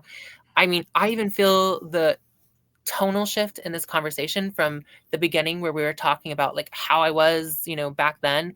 It just kind of left me with this pit in my stomach, and now I'm like, we're talking about like what's going on now, and like how like all these wonderful, wonderful things are happening, and it feels Yeah, positive. It feels really, really good. So yeah, yeah, I think that's just been the general tone, is that everybody's seen the incredible change in my life. And yeah. I mean, I've had similar experiences where everyone's just happy I'm home, and I think because the Catholic Church places such a emphasis on the sacrament of reconciliation, and it's like, and that washes clean our entire past. So my first confession is like, I confess like 38 years of degeneracy and yeah, evil and sin and just like the most depraved stuff you can imagine. And it's like, and now I don't have to worry about that. I'm like, I have a fresh slate. So I think that the Catholic Church seems to have, a lot of room in its theology for that, but that kind of like, oh, go ahead. it's not just room though, right? It's like they're sinners who actually redeem them. Like that's the most glorious thing, right? That's like Right, actually, right, that's like, it's not room. It's actually a really glorious right. thing. Yeah, it's like the one sheep who goes away. That's who Jesus cares about the Right. most. Exactly. Yeah, that's beautiful. So now, going forward, committed to, the path of celibacy, and you said you're not like, that, you don't have like a strong like sex drive, No. but, I imagine there's still a desire for, love and relationship and community and friendship and connection. And how are you satisfying that need for like, companionship? Um, Even though you can't, like have, like a sexual relationship, like how are you satisfying that need for like companionship? so the most important person in the world to me is another detransitioner who is a very similar story to mine, and we live together. We love each other so much, and we don't do any, there's not really a lot of temptation for us, but we live together in this complete chastity. We lift each other upward. Everything about, like, we try to pull each other up all the time. We say rosaries together, we go to mass together. It's just a very rewarding, loving, relationship between two men, really, Yeah, that used to be commonplace. You think about, like, I think we talked about the story of like David and Jonathan, right? And things like that. And yeah, just really a focus on love and finding the good in each other, and growing right, together. And yeah, right. Yeah, I'm that's very lucky to beautiful. have that. That Yeah, it's a profound blessing that I have. Yeah, that's so beautiful, because I think, like as we're chatting, like it seems like even within the Catholic Church, like there's, yes, like marriage as a vocation, like is a beautiful thing. It's a sacramental, thing given to by God for, and that's beautiful. But it's like I think there seems to be some sort of like I don't know if it's like idolatry. I don't know if that's the right word, but it's they're sort of like elevating it like above all other possible pathways, such that it becomes like for the same sex attracted person, it becomes like the ideal from which they're like feeling like they're missing something because they're missing out on like the highest vocation within Right. the world. And so it's like versus like emphasizing that, so that's like this romantic love, this like self-sacrificial, marital love, which is beautiful. But there's other types of love, there's like filial love, like love between brothers and friendship and that kind of spiritual friendship. So I have a friend, like a new Catholic friend, who's pointed me to some resources on, spiritual friendship within the Catholic Church. And Yeah. there's a lot of same sex writers within her Catholic who written. I haven't dived into that literature that much, but it does seem like there's a lot of people in the Catholic world, same sex attracted, who really emphasize the importance of spiritual friendship. Yeah, I think you make a great point that is that marriage is not, it's not it's a wonderful thing, it's a necessary thing. It's not the only way to live a beautiful, wonderful Catholic life that's full of love and all different kinds of love. Um, Priests, nuns, the Pope, these people are all celibate, right? So Jesus himself, the Virgin, Blessed Virgin Mother, she lived a right, celibate life. right, yeah, How are we yeah, going to beat the Blessed Virgin Mother, right? So if as human beings, it's like there are all these different paths that we can follow. All of them, as long as they glorify God, that they're all beautiful in their own ways. As far as friendship goes, I mean, I think about that the four different types of love, right? And if you're one of those people who are lucky enough to have that sort of agapic love, that sacrificial love, where you really truly want the good for someone else, and yeah, I think that you can find that in so many ways outside of a marriage. A parent has that with their child. It comes in so many different forms. Brothers can have that with one another. Friends can have that with one another. And I think we've sort of reduced the concept of friendship to just to mean that guy you go and get drinks with, who you don't know anything about him. You don't know, his life story. You just hang out and you just maybe whatever. And that's not what friendship really is supposed to be. That's like an acquaintance. right. Yeah.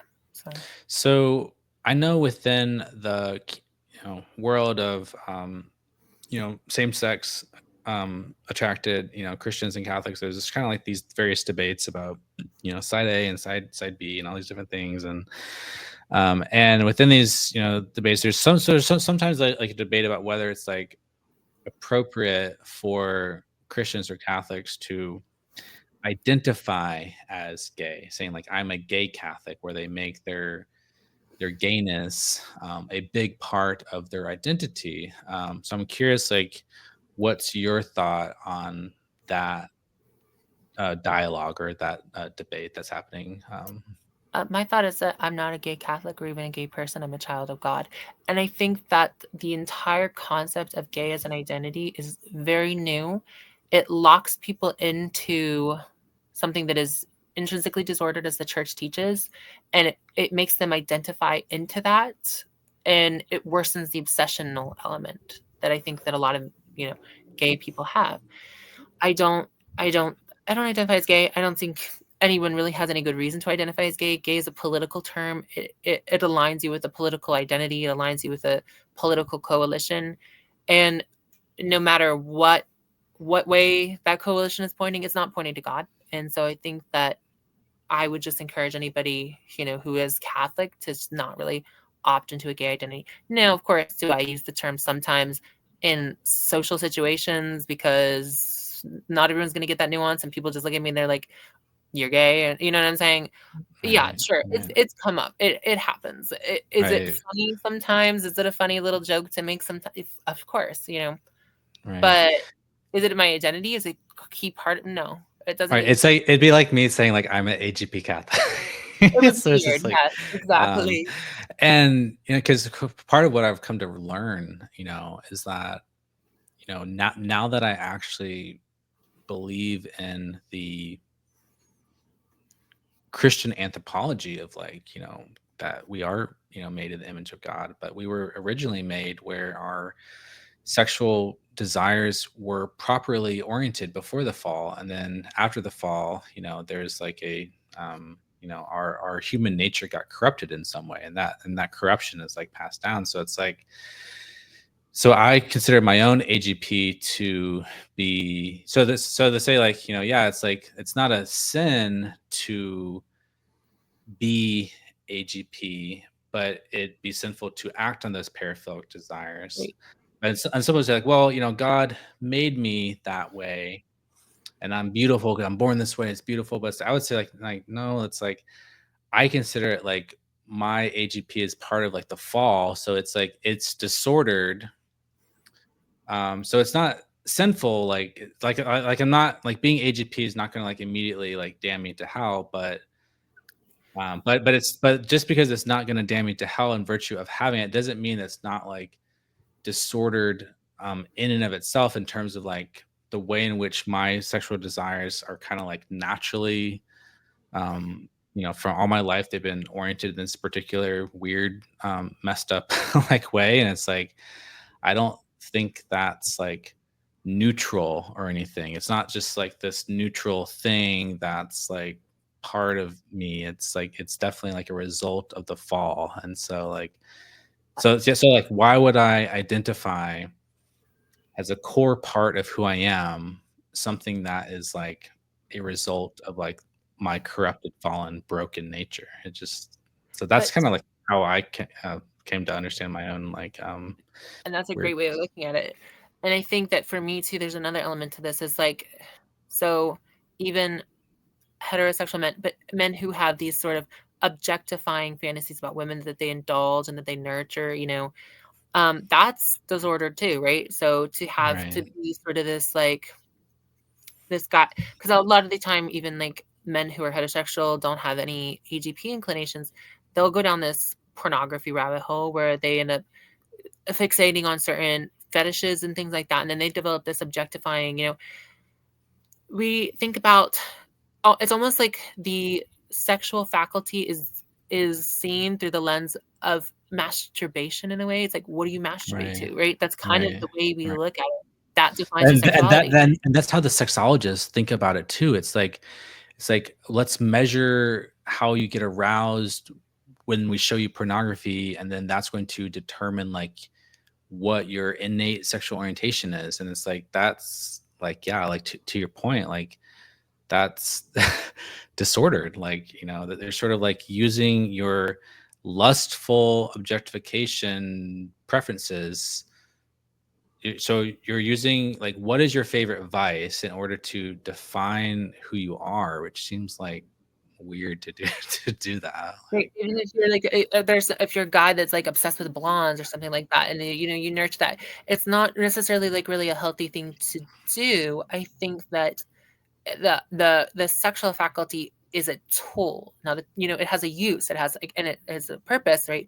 When you're in like these sexual situations, in these sexual relationships, that's very different from how we're defining in terms of like, what's your peccadillo, right? What is your peccadillo? No, like that the stuff doesn't matter. Just kind of throw that stuff to the wayside. That's just all temptation and all people giving into their temptation. What really matters, in theory, everyone should be able to kind of, unless there's like a real physical barrier, um, everyone should kind of be able to perform in, you know, the right situations.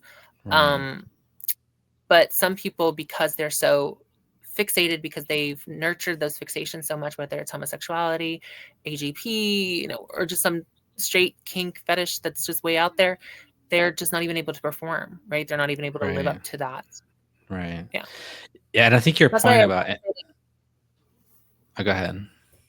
I was going to say, that's why we'd even say that like people shouldn't come out as gay when they're still so young, because there's that opportunity for them to sort of stop nurturing that and stop that course of development and see if it goes, and the sexologist would disagree with that probably, but see if it goes in a different direction, or see if it's not so fixated on one thing that it becomes an enormous barrier to marriage and to a relationship. Because I think there's different pathways into same-sex attracted behavior.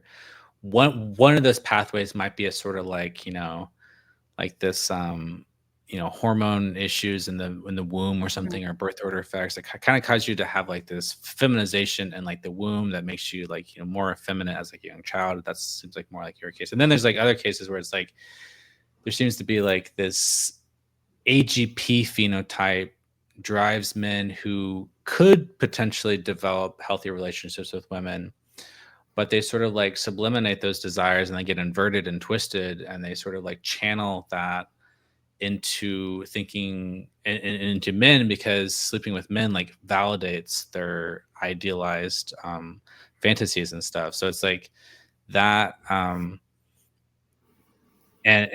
so yeah, I think all for of the like above, yeah, go on. go ahead. No, go ahead. No, what were we saying? You Well, you I feel said like for all of, yeah, I guess I'm thinking for all of the above, it's something that like, right. So I remember the first time, I mean, not to get too, gross on here, but I remember the first time that I, had that experience as a young boy. I was watching something with Matt Damon in it, and it just happened. And then but that's like, that's almost goes more into like that temptation sort of place, right? I had that temptation, but what happens, I think, is that you take that temptation, whatever causes it is almost, maybe it's relevant, maybe it's not. At that point, that's where I was. Whatever causes it, I nurtured it, and I created that response in myself that I created a habit there. I kept nurturing it and nurturing it and nurturing it. And it was like looking at, it's like shirtless guys, and then it's like more undressed and deeper and deeper and deeper. And then it develops and it becomes a fixation with this sort of the whole male form, right? And then it's like now you're in this territory where you're obsessed and you're fixated, and you've retrained your brain to sort of need that obsession, that fixation. And I think that's true of anything, right? I think that's true of any sort of sexuality. Like if you are engaged in this sort of habitual masturbation, you're training yourself to be oriented towards something, even for It's like, heterosexual men. Like even if, go on. I was gonna say like, yeah, that's like that enslavement to the flesh that like St. Paul talks about, where it's like, the more you engage, the more you sin, it just submits the habit of sin. So you just get just like it's just like locks you into this like enslavement or this habituation. And it's like, and then eventually you sort of lose your ability to make free choices because your will has been so corrupted by this stuff, because you're just like you're living in like your fleshly body, and like, But you're also manifesting an identity. right. You're identifying with this temptation, and you're just making it you're making an integral part of an integral part of you, right? You're making something else an integral part of something that is already integral to you, which is like your sexual, faculty. So you're making it integral to that. Right. And then as you mentioned, because the gay movement and the LGBT movement is tied into this broader like political project, that instantly gives you a sense of purpose and meaning, because now you're fighting the good fight. You're fighting against, for your rights in this great, civil rights struggle. And it gives you this, it like plugs you into, different ideological motivations that give you purpose and meaning, so that it's like, now I'm going to go be an activist on the internet. I'm going to go fight for this, or I'm going to do this. And yeah, it gives you a sense of like, I'm on the right side of history, and that is going to motivate me to, yeah. And I think like, because we all want to be part of something bigger than ourselves. And so I think like outside of the true transcendental source of meaning, God, like I think that's why people are drawn to um these like ideological movements, these like liberation movements, is because it's like it instantly connects you to this bigger thing, and that feels like meaningful, And But what's interesting is at the end of the day, the bigger thing is just yourself. It's just this, it's just falling into the pit of self, right? It's like, what do I want? What are my desires? Where, what, how can I fight for myself or, get what I want, indulge this desire? It's just falling into that pit of self. And there's nothing down there. yeah, yeah. And your point about, the fact that heterosexual men, who aren't AGP, like they also deal with these More and more. this like disordered nature. And that was one of the things that actually helped me come to accept like the church's teaching on homosexuality, because I was like the true blue liberal, like it was just like so against like everything that I had ever came to believe as like a good I mean, I voted for Democrat. Trump in 2016.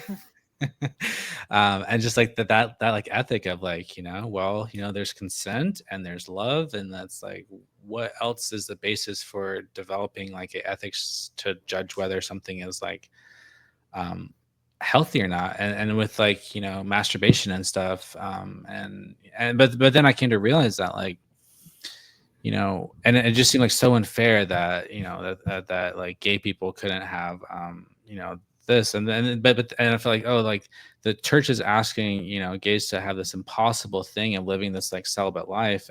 But then I realized that for a lot of like, straight men in our culture, to them, it would seem equally impossible to give up masturbation and pornography as it would be for like a typical gay man to contemplate a life of celibacy. That it would seem like But now just even as the leftists impossible. are seeing the evil of pornography, right?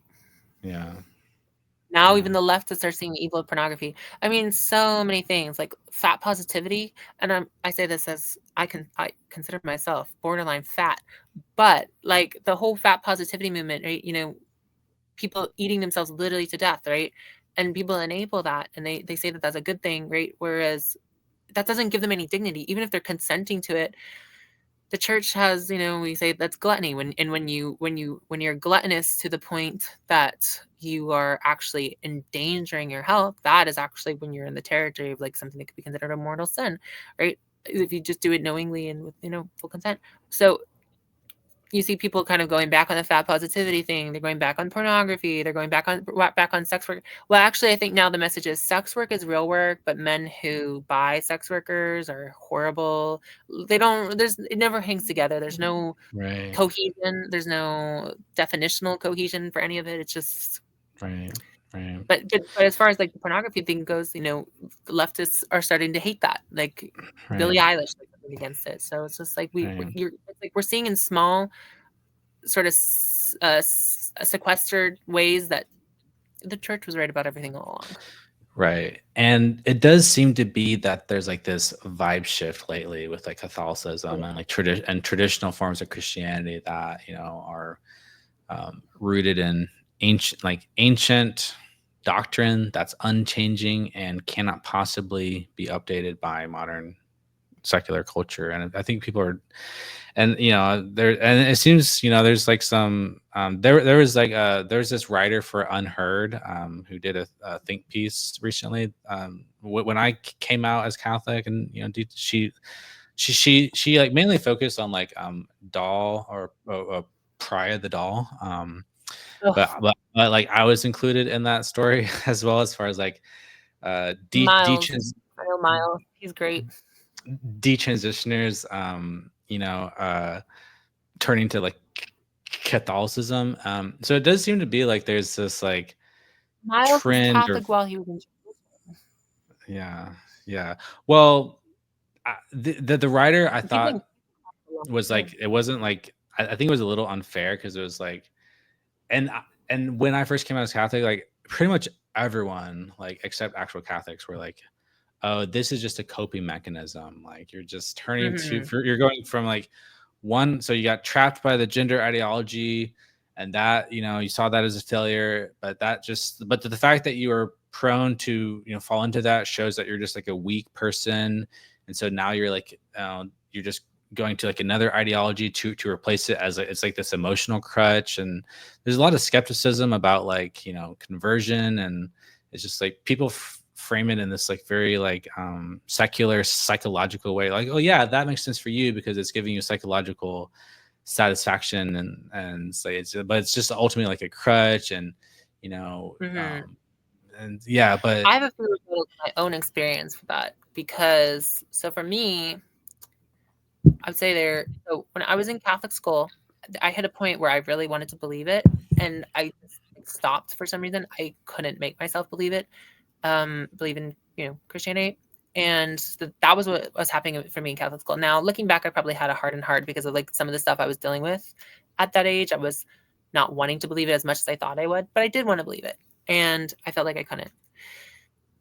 When I when it comes to gender ideology, I didn't really believe in that, if I'm being honest with you. I never feel like I swallowed it hook, line, and sinker. If you talk to anybody who knew me at the time, I constantly complained about trans movement. I constantly complained about all the things that they believed. I complained about the transgender day of remembrance. I didn't believe in any of it. I wasn't buying it. I wasn't falling for it. I just, in ways, I thought that I could make it work for me. And that's why at this point I don't really hone in on the victim narration,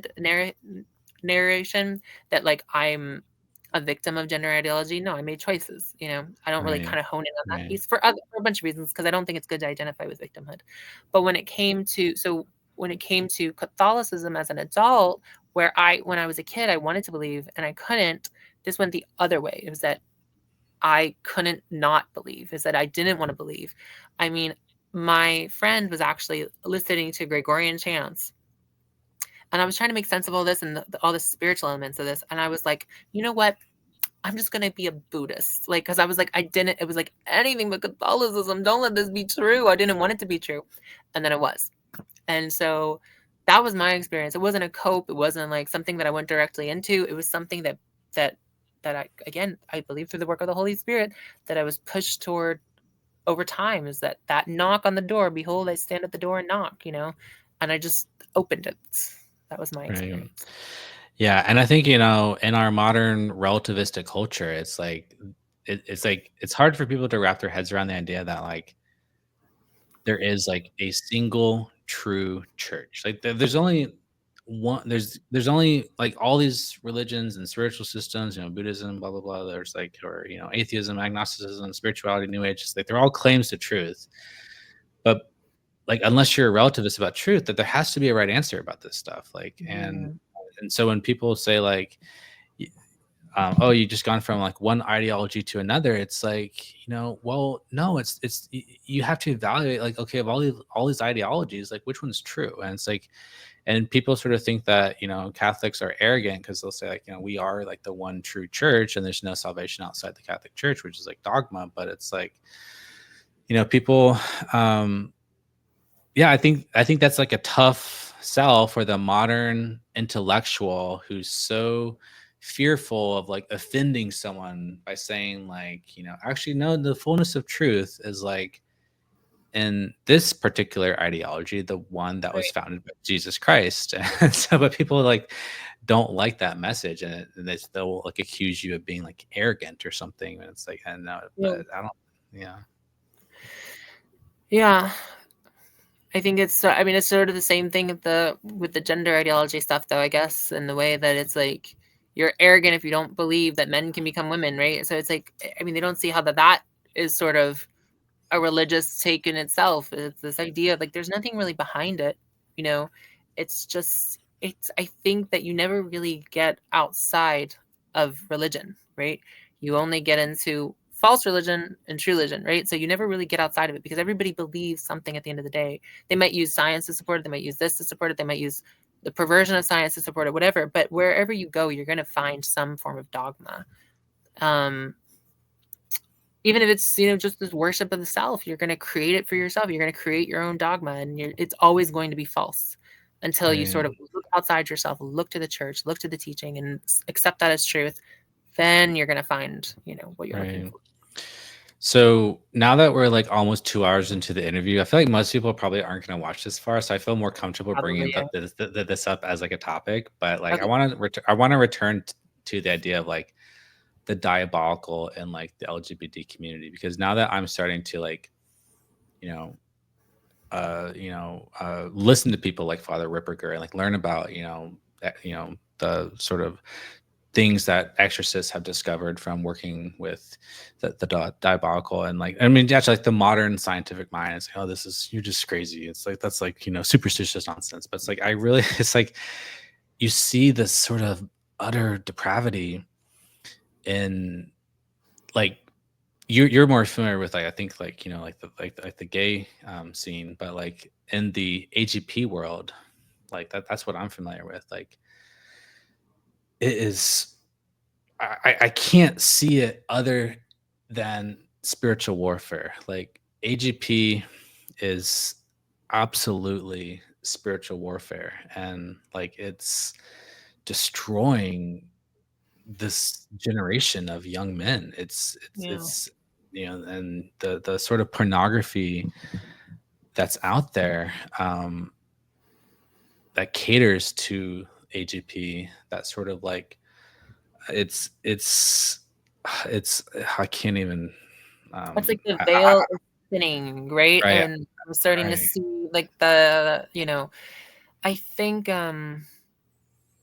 you're zeroed in on the sort of the AGP phenomenon. It's definitely true in the gay world as well. You will find so much darkness and it is like diabolical anger there. I think it's just this very angry, hateful, resentful tone couched in this message of love. It's just it's this inversion of love, really, this inversion of all things that are good and true. That's what evil does. It inverts everything that is good and true. And so when you see the gay community, the LGBT community, trans, AGP, gay, whatever it is, spreading this message like we're all about love, what you know is that it's actually deeply rooted in hate. And these people hate themselves and they hate others in a lot of cases. And it's because evil knows that it's wicked. It feels ugly. And so all it can do is mock, destroy. And so, I mean, even look at the drag scene. It's just it used to it almost had an artistic element to it once, but the natural progress of that is toward it's getting uglier and uglier and uglier and more hateful and more becoming more of a mockery of womanhood, which is what the real aim of it is at the end of the day. right, Um, these things are all inversions of what is good. Anytime right, you see something that is good, that's supposed to be, that was made to be good, that was, you're gonna see something, the inverted form of it. And that's all these any of these communities are. And I mean, even like right. I I mean, don't that's almost like the definition of what AGP is. It's healthy love towards the opposite sex, and then it's an inversion of that towards the self. but isn't that what homosexuality is too? I don't know. You tell me. Think about it. Well, think about it. It's it's an inversion toward other people of your sex, right? So it might not be, oh, this image of myself as a woman, but when you're attracted to males, you're attracted to your own sex, right? I mean, didn't Freud call them sexual inverts or something like that? Yeah, yeah. That You was know what like I'm saying? that So was the classic. Yeah, invert is in the word, so it is it's all just, I mean, but it's all a stand-in for something where something good should be, right? Evil is a stand-in for where something good should be. I mean, even if you think about like eschatology, in the Antichrist and things like that, not to get too deep into that subject because I mean, who knows about any of that? But what the Catechism teaches is that not that the Antichrist is just going to be somebody who comes along and is like, yeah, who hates Christ. What the Antichrist is going to be is somebody that attempts to stand in place of Christ, that attempts to offer an inverted concepts of salvation, right? So anywhere that there's something that God has made or ordained, you're gonna see an inverted version of that. And yeah, I think that's all the community is, the LGBT yeah, large. yeah, But they're coming at the fundamentals. That's the thing, is like, what is one of the first things, male and female, he created them. That's coming at one of the fundamentals of our right. existence. Yeah, yeah. One of the most, there's like a couple core like axiomatic mantras of like the trans ideology. One of them is that trans women are women, and then the other one is that there's more than two genders, and so Mhm. that is a fundamental attempt to overturn what God made. It's to overturn the truth. And that is like one of the biggest fights that the transactionists engage in is all these like rhetorical sophistry and manipulation, and to convince people with these very clever arguments, and that no, actually, like there is, there are more than two genders, there are more than two sexes, like, and it's that, and if you deny that, the whole the whole edifice of trans ideology crumbles if they can't get that premise. And so, I yeah, don't and I'll go ahead. because this the world has become so somewhere along the way, evil kind of got the reins on the power structures in the world, especially, in the Western, well, I mean, in the world in general. I don't know if it crumbles unless we get back that position of control, right? So as long as that's still the value system, we're not going to change that. It doesn't, because it doesn't have to make sense, because it is actually a value at the end of the day. It's not, it's not, it's pretending to make sense. It's pretending to be scientific, but it's actually a value that says we can do this because we want to do this. That's what the value really is. That's what underlies all of the whole thing, is that we can because we want to, it's not that people are just confused. That was the big thing that clicked in my head. It wasn't that there were people out there trying to help and getting it wrong. It was that they just didn't care. They just didn't care if it was true or if it was any of that. Now, for the people who actually get into the ideology, maybe they do, maybe they actually believe it. But what's really behind it, I don't think so. Yeah, yeah. So, uh, final question. I know we're at almost 2 hours. You've been really generous with your time. This has been wonderful. I'm kind of curious, like with the new Pope, what are your thoughts? Or are you optimistic about, Pope Leo the 14th? Like, Of course, I'm optimistic about Pope Leo. I was optimistic about Pope Francis. I would have been optimistic about Cardinal Sarah. I would have been optimistic about Cardinal Tagley, because I'm optimistic about the church and yeah, about her mission on earth, and about, you know, what the promises that Christ made to us about the church and her fate and right, where we're headed. Yes, I'm absolutely optimistic about the future. It's yeah, more about yeah, how we're going to get there and how many right, souls we're going to get there with us and what right, we can do. right. Yeah. I have this like um feeling, 2025 is like a jubilee year, and like I definitely feel those graces from the jubilee year, because like, you know my conversion to the Catholic Church happened this year in 2025, and like my confirmation saint is like Saint Augustine, and like now we have like a pope who's like the son of Augustine, and it's just like Mhm. I just feeling all these like graces, and like my life is transformed, and like I feel like I see all this excitement, and you know from 2024 to 2025 is like the first year in like forever, and like decades, that like the decline of like Christianity in America has like halted, and like there seems to be Yeah. like return to, like Gen Z is becoming more and more conservative, and traditional and orthodox, and it's just like I have this great hope that we're about to enter in like a new great awakening within America, but rather than a Protestant great awakening, it's going to be like a Catholic great awakening, a Catholic revival. Like I really feel this, like I don't know, like feeling, is A really lot of everybody positive feels it. feeling. Everybody, even on the leftist media, they feel it. Everybody feels it. Now, the leftist Yeah. media might not like it, but they know it's happening. They can see it happening. Um, it's there's some the Holy Spirit is at work. That's all I'll say. Yeah. I've seen it in my own family. People, like, I have two, siblings, obviously both baptized Catholic. They have been the most atheistic people that you would ever meet.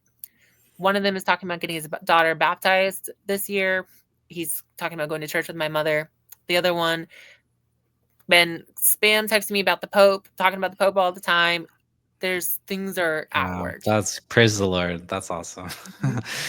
Yeah. It just feels like, yeah, like a great time to be like a Catholic right now. It Mhm. seems I like agree. there's going to be, I was sort of, when I first joined the church, I kind of, I wanted to learn everything I could. So I was wanted to learn about the more traditionalist side, because that's kind of like Out what there for a second. You were what? I was saying that when I first came into the Catholic Church, I started learning about all these debates about the like traditionalists and people who are against Pope Francis and all this sort of like these like rad trads and mad trads. And I kind of stayed away from that community because I was like, I just need to focus on the fundamentals. I'm like, I just need to focus on getting confirmed and just learning like the basic fundamentals of the Catholic faith. I don't want to get involved in these like intra Catholic debates. But then when Pope Leo got elected, I kind of started checking out some of these more like mad trad, rad trad stuff, and like there seems to be like a sense of unity. Like it He's seems very like It's been so unifying already. That's what's yeah, incredible, is that you see people on both sides. It's very, very unifying. Yes. It's a yeah, breath of fresh air. I mean, even just on Catholic Twitter, watching what happened on Catholic Twitter from before to after has just been so fascinating, honestly. Like there were right, people that looked like they were on the urge of going, full blown set up a contest if they didn't get the guy they liked. But for some reason, it's just he seems to yeah, be he's the man we need in our times, I think. yeah, yeah, yeah.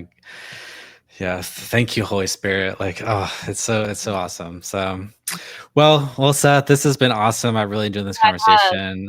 too. So I hope people will find this valuable. You have a very powerful testimony. People need to hear your story. People in the LGBT community, the gay community, the trans community, like they need to hear your story. And like I really hope um, yeah, I really hope you know your testimony will bring more people to Christ. So it's a beautiful. So thank you Thank so you much for coming on and for having me. talking to me. Thank you, Ray. Have a good one. Okay, I'm gonna end the recording and then I'll see you on the other side of the studio. Okay.